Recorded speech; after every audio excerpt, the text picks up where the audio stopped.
అందరికీ నమస్కారం. వసంత పంచమి శుభాకాంక్షలండి. నేను గీతాంజలి. ఈ వసంత పంచమి ఎంతో విశేషం అంటారు. మాఘమాసంలో వసంత పంచమి గురించి విశిష్టత తెలుసుకుందాము. అలాగే మనకి ముందుగా గుర్తొచ్చేది సరస్వతి అమ్మవారి పూజ, అక్షరాభ్యాసాలు. అసలే శుక్రమౌఢ్యమి, అక్షరాభ్యాసాలు ఇప్పుడు చేయించవచ్చా? ఇది పెద్ద సందేహం అందరికీ. అలాగే అంటే ఇంట్లో సాధారణంగా ఆ రోజున మనం ఎలా పూజ చేసుకోవాలి, విధి విధానాలు ఏమన్నా ఉన్నాయా, ఏమన్నా నియమాలు పాటించాలా, వీటన్నిటి గురించి తెలుసుకుందాం. వివరించేందుకు ప్రస్తుతం మనతో పాటు ఉన్నారు ప్రముఖ జ్యోతిష్యులు, సంకల్ప మందిర్ నిర్వాహకులు బ్రహ్మశ్రీ నందిబట్ల శ్రీహరి శర్మ గురువు గారు. వారితో మాట్లాడదాం. గురుగారు నమస్కారం అండి. వాగర్థావివ సంపృక్తౌ వాగర్థ ప్రతిపత్తయే జగతః పితరౌ వందే పార్వతీ పరమేశ్వరౌ ఆదిత్యాయ చ సోమాయ మంగళాయ బుధాయ చ గురుశుక్ర శనిభ్యశ్చ రాహవే కేతవే నమః. శృంగేరి జగద్గురు పీఠాధిపతులకి, కంచి పీఠాధిపతులకి నమస్కారములు తెలియచేసుకుంటూ కార్యక్రమాన్ని ప్రారంభిద్దాం. గురుగారు, వసంత పంచమి నేను ఇందాక చెప్పినట్టుగా మా అందరికీ తెలిసింది. మేము ఎప్పుడు ఆరాధించేది సరస్వతి అమ్మవారిని ఆ రోజు విశేషంగా. అసలు విశిష్టత తెలియజేస్తారా? అసలు వసంత పంచమి అంటే ఏంటి? వసంత పంచమి ప్రధానంగా మనకు మాఘమాసంలో వస్తుంది, అందరికీ తెలిసిందేనమ్మా. అవునండి. ఈ రోజునంతా సరస్వతీదేవి ఆరాధన, అలాగే అక్షరాభ్యాసాలు ఇవన్నీ జరుగుతూనే ఉంటుంటాయి. మరి వసంత మాసం రాకుండానే వసంత పంచమి ఎలా అయింది? అదే ఎలా అయ్యింది? అంటే వసంతుడికి మన్మధుడికి ఉన్నటువంటి స్నేహ బాంధవ్యాలు, ఈ కారణం చేత మాఘమాసంలో వచ్చే పంచమిని వసంత పంచమి అని అంటారు. అంతేకాకుండా మనకు యుగ యుగాలుగా పూర్వకాలంలో అసలు ఉగాది వసంత పంచమి నుంచి ప్రారంభమైంది. వసంత ఋతువు ఈ వసంత పంచమి నుంచి ప్రారంభమైంది. కాలక్రమేణా అది మనకు వసంత ఋతువు మనకు ఈ చైత్రమాసం నుంచి ప్రారంభమయ్యేటట్టుగా ఉంది. అంటే ఈ ఋతువు మారిన పేరు మారలేదు చూడండి, అది కారణం. ఇదే కారణంగా ఉండేది. అంతేకాకుండా వసంతం వస్తుంది ఈ పంచమి తిథి నుంచి అని చెప్పి, అంటే వసంతం అంటే ఏంటి? మనకు అర్థము కంటికి ఇంపుగా ఆనందంగా కనిపించేది వసంతం అవుతుంది. ఇప్పుడు మన జీవితంలో వెలుగులు వచ్చాయి అని చెప్పుకుంటాం కదా, మన జీవితంలో నా జీవితంలో వసంతం రాబోతుందిరా అని, నవ వసంతాలు ఈ వసంతం అంటే ఆనందంగా ఉండేటువంటిది అని. అంటే ప్రకృతి అంతా ఈ రోజు నుంచి, అంటే చలికాలము ఈ శిశిర ఋతువులో, హేమంత ఋతువుల్లో ఉండేటువంటి చలికాలం అంతా ఉంది కదమ్మా. ఈ చలికాలంలో ఆకులన్నీ రాలిపోతాయి, కాండములు మాత్రమే మిగులుతాయి. ఈ వసంత పంచమి నుంచి చిగురిస్తుంది, గ్రీనరీగా మారి చైత్ర మాసానికల్లా నిండుగా ఫలాలిచ్చే విధంగా ఈ వృక్షజాతి పెంపొందుతుంది. అంతేకాకుండా మనకు ఈ సృష్టిలో వృక్షజాతి త్వరగా పెరిగేటువంటిది. ఈ వృక్షజాతి పెరుగుతున్నట్టుగానే మానవ జీవితం కూడా పెరుగుతుంది అనేటువంటి యొక్క ఉద్దేశ్యం. ఈ వసంత పంచమి మనకు జనవరి 23వ తారీఖు రోజున వచ్చింది. పూర్వభాద్ర నక్షత్రంతో కూడుకున్నటువంటిది కాబట్టి ఇది చాలా విశేషం. శుక్రవారం అంటే మనకు ఈ యొక్క త్రిశక్తి దేవతలలో మనకు మహాకాళి, మహాసరస్వతి, మహాలక్ష్మి. అయితే కాళీని మనకు సంబంధించి చైతన్య శక్తిగా, క్రియాశక్తిగా ఉంటే, లక్ష్మి చైతన్య శక్తిగా అంతర్గత శక్తి రూపొందించుకునేటువంటిది ఈ అమ్మవారి ఆరాధన. సరస్వతి అమ్మవారి జ్ఞానశక్తి, ఇచ్ఛాశక్తి, క్రియాశక్తి, జ్ఞానశక్తి. ఇచ్ఛాశక్తి అనేటువంటిది లక్ష్మి ద్వారా, క్రియాశక్తి కాళీ ద్వారా, జ్ఞానశక్తి అనేటువంటిది ఈ అమ్మవారి ద్వారా వస్తుంది. అంటే సాధారణంగా మనము పురాతన కాలం నుంచి చూసినట్లయితే రాజు యుద్ధాలు చేసి వీరత్వం చూపి గెలిస్తే రాజుని కీర్తిస్తున్నారు. అంటే అక్కడ ఇచ్ఛాశక్తి, క్రియాశక్తి. కానీ జ్ఞానశక్తి ఎక్కడి నుంచి వచ్చింది? ఆ రాజుని పెంచి పెద్ద చేసిన గురువు వల్ల వచ్చింది. అందుకే చాణక్య చంద్రగుప్తులో చాణక్యుడు మేటి వాడయ్యాడు. చంద్రగుప్తుడితో సమానంగా పేరు ప్రఖ్యాతులు. జ్ఞానానికి అంతటి ప్రాధాన్యత. ఇప్పుడు మనము ఎవరైనా కానీ అమ్మ, ప్రపంచంలో చూసుకున్నట్లయితే ఒక పని కావాలి, మనం బయటికి వెళ్ళి 1 కిలో టమాటాలు కొనుక్కొని రావాలి అని పంపిస్తే మనం కిలో టమాటాలు చూచి కొనుక్కొని వస్తాం. అంటే జ్ఞానం ఉందిగా మనకు, కిలో కావాలి అని. మనం ఏం రోబోలు కాదు కదా. ఈరోజు రోబోలకే మనం జ్ఞానాన్ని ఇస్తున్నాం, అన్నీ అవే పనులు చేసేస్తున్నాయి, ఆపరేషన్లు కూడా చేస్తున్నాయి. అంటే మనుషులకి కూడా జ్ఞానం అనేటువంటిది అవసరమైంది ఈ రోజుల్లో. ప్రతి వ్యక్తికి కూడా జ్ఞానం కావాలి. ఇదేదో వసంత పంచమి కేవలం పిల్లలకి చదువుకోవడానికి, పిల్లల విద్యాబుద్ధుల కోసం కాదమ్మా. ప్రతి మానవుడికి ఈ జ్ఞానశక్తి కావాలి. ఏ పని ఎందుకు చేస్తున్నాం, ఏ పని ఎప్పుడు చేయాలి, ఎలా చేయాలి, ఏ విధంగా చేయాలి, ఎప్పుడు ప్రారంభించాలి, ఎప్పుడు ముగించాలి సమస్యలు వస్తే ఎలా ఎదుర్కోవాలి, ఇవన్నీ జ్ఞానమే మనకిస్తుంది. కాబట్టి కేవలం ఇది సరస్వతీదేవి పూజ, నాకు సంబంధం కాదు, పిల్లలకి సంబంధం అని కూర్చోవడానికి లేదు. అందరూ చేయాల్సినటువంటిదే, అందరూ ఆరాధించాల్సిందే. ప్రతి దేవతకి కూడా సౌమ్య రూపము, ఉగ్ర రూపము, తామస రూపం ఉంటుంది. సరస్వతి మనకందరికీ చాలా మటుకు తెలిసినటువంటిది సౌమ్య దేవత.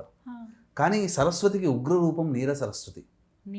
సరస్వతి అమ్మవారు కూడా యుద్ధంలో పాల్గొనింది నీల సరస్వతి రూపంలో. అలాగే దశమహావిద్యల్లో సరస్వతి స్వరూపముగా మాతంగి దేవతను కొలుస్తారు, లక్ష్మీ స్వరూపంగా కమలా దేవతను కొలుస్తారు, కమలాత్మిక. మిగతా దేవతలందరూ పార్వతీ అమ్మవారి స్వరూపం, కాళీ స్వరూపం. కాబట్టి ఈ మాతంగి అనేటువంటిది చాలా విశేషం. అమ్మవారి చేతిలో వీణ పట్టుకొని అష్టభుజాలతో వెలిసెల్లుతుంది, రాజశ్యామల. అసలు సరస్వతీదేవి యొక్క అనుగ్రహం కేవలం చదువు కాదమ్మా. ఈ సరస్వతికి మారు రూపాలైనటువంటి మాతంగి, ఉచ్చిష్ట మాతంగి, హసంతి మాతంగి, శుకమాతంగి, వీణా మాతంగి, శారికా మాతంగి, రాజమాతంగి, ఇలా అమ్మవారిని వివిధ రూపాల్లో వివిధ రకాలుగా కొలుస్తూ ఉంటుంటాం. కాబట్టి ఈ సంబంధించినటువంటి మాతంగి దేవతల్ని ఈ సరస్వతి రూపంలోనే మాతంగి దేవతను మనం కొలుస్తాం.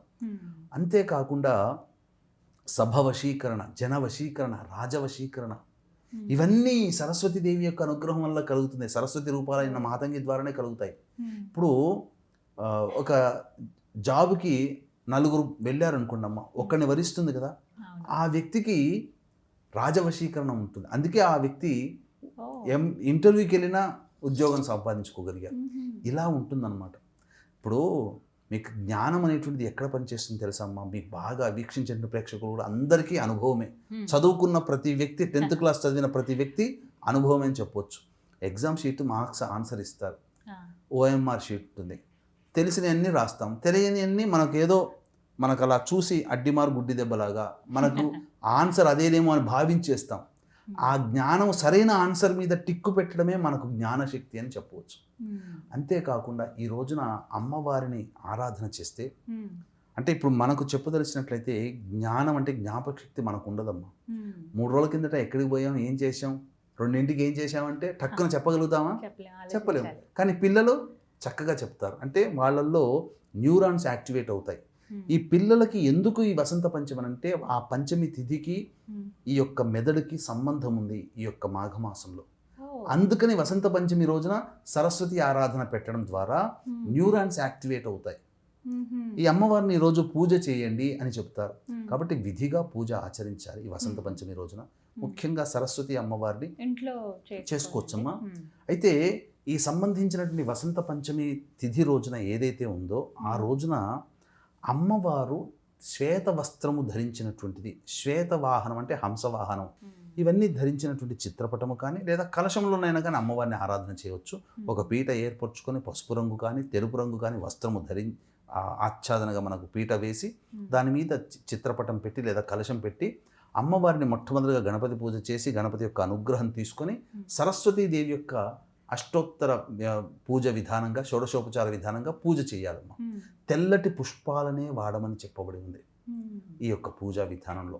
ముఖ్యంగా నైవేద్యం పెట్టేటప్పుడు నాగవల్లి అంటే తమలపాకులో సంబంధించినటువంటి నెయ్యి కొంత, అంటే ఒక భాగము, 3 భాగాలు తేనె, 2 కలపకూడదమ్మా. ఒక 40 గ్రాములు తీసుకున్నారంటే 10 గ్రాములు ఆవు నెయ్యి ఉండాలి, 30 గ్రాములు తేనె ఉండాలి. ఇది కలిపినది నైవేద్యంగా పెట్టి పిల్లలు గనక తినిపిస్తే వాక్శక్తి పెరుగుతుంది. అందుకనే ఈ రోజున వీలైతే పిల్లల చేత 27 సార్లు కానీ, 36 సార్లు కానీ, 41 సార్లు కానీ, 54 సార్లు కానీ, 108 సార్లు కానీ ఈ యొక్క మంత్రాన్ని వాళ్ళ పిల్లల చేత జపం చేయించండి. ఆ మంత్రము ఓం వాగీశ్వర్యై చ విద్మహే బ్రహ్మపత్న్యై చ ధీమహి తన్నో వాణీ ప్రచోదయాత్. ఓం వాగీశ్వర్యై చ విద్మహే బ్రహ్మపత్న్యై చ ధీమహి తన్నో వాణీ ప్రచోదయాత్. ఈ యొక్క మంత్రం, ఈ మంత్రాన్ని మనం చక్కగా ఈ విధంగా పిల్లల చేత జపం చేయించినట్టయితే జ్ఞాపకశక్తి చాలా బాగా పెరుగుతుంది. అంతేకాకుండా ఈ రోజున స్వర్ణప్రాశనం గనక చేసి పిల్లలకు అలవాటు చేస్తే చాలా విశేషం. ఈ రోజు నుంచి మొదలుకొని మాఘ పౌర్ణమి వరకు చేయాలమ్మా. చాలా విశేషం అమ్మా. స్వర్ణప్రాశనం అంటే బంగారమును సంబంధించినటువంటి బంగారు రజను అని అంటారు. అంటే ఈ యొక్క స్వర్ణ భస్మము అని అర్థం. అంటే బంగారాన్ని పుటం పెట్టి చేస్తారు. బయట మార్కెట్లో బంగారం ఎలా ఉంటుందో అలా మెరిసే పొడిని పెట్టి చూపిస్తారు, అది బంగారం కాదు. బంగారం పుటం చేసేసి భస్మం చేస్తే గచ్చకాయ రంగు కలర్లోకి వచ్చేసేస్తుంది.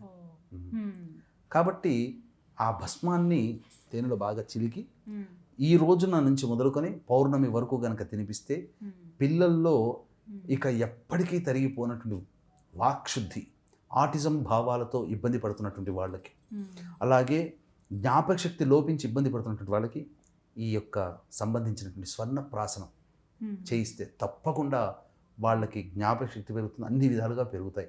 దేవతానుగ్రహాన్ని పొందే ప్రయత్నం ఈరోజు ఖచ్చితంగా చేయాలమ్మా. కాబట్టి అంటే వసంత పంచమి సందర్భంగా గుప్త నవరాత్రులు చేస్తాం. ఈ గుప్త నవరాత్రుల్లో రాజశ్యామల లేదా మాతంగి అవతార స్వరూపాలనే మనం ఈరోజు కొలిసేది. ఈ వసంత పంచమి రోజున మాత్రం సరస్వతి స్వరూపంగా మనం కొలవడం అనేటువంటిది శిష్టాదిగా ఆచారంలో ఉందని చెప్పవచ్చు. ఇంకా ఖచ్చితంగా అడగాల్సింది శుక్రమౌఢ్యమి, మరి అక్షరాభ్యాసాలు చేయించవచ్చా? అంటే ఇప్పుడేనండి చేయించటము బాబు లేదా పాపకి, చేయించమంటారా వద్దా అని అడుగుతారు చాలామంది. శాస్త్ర ప్రకారం గనక మనం చెప్పుకోదలిస్తేనమ్మా, శుక్రమూఢమి ఉన్నటువంటి కారణం చేత ఎటువంటి శుభకార్యాలు చేయకూడదు. అక్షరాభ్యాసం అంటే ఏంటి? ఆ పిల్లవాడికి లేదా అమ్మాయికి జీవితంలో మొట్టమొదటిసారి విద్యను నేర్పించే అవకాశాన్ని కల్పించడం. ఇలా మొట్టమొదటిసారి కల్పించేటువంటి అవకాశాన్ని ఇలాంటి మూఢములు దుర్దినాలలో చేయకూడదు.